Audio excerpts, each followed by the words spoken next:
Mr. Danovich. Ah, Mr. Health and Safety Inspector, you're back. Glad to see you. What has changed since you were here last? I'm pleased to hear it. You want to show me what you've been doing? Yes, of course. Well, forecourt, very tidy. I now comply with your health and safety in my business, yes? Whoa, hang on a minute, Jan. And what you've done is good, but it's not the end. Health and safety is something you have to keep constantly working at. What do you mean it's not the end? I do everything you ask. Now you tell me there's more? Well, take training, for instance. Do you provide your staff with any training? Like, don't need training. He just wash cars. No, that's not the case.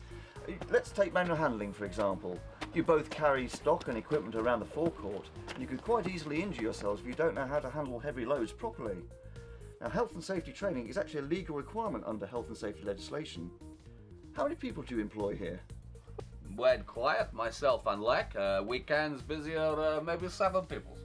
Well, if you employ more than 5 people, there's a legal requirement to carry out formal risk assessments and to write down the findings of these. Risk assessment? What is risk assessment? I don't understand this. It's a simple way of identifying hazards and the control measures you need to put in place to prevent injury. There are 5 basic steps. First, identify the hazard. In your case, it could be a chemical spillage.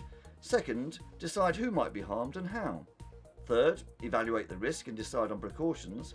Fourth, record your findings and implement these.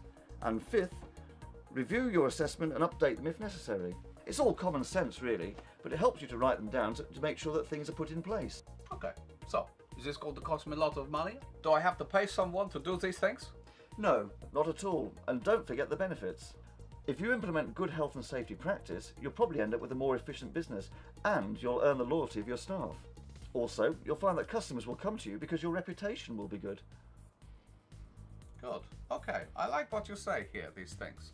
So, what do I do from now? Where do I move forward? Okay, well why don't we start by drawing up some checklists. Let's start with manual handling.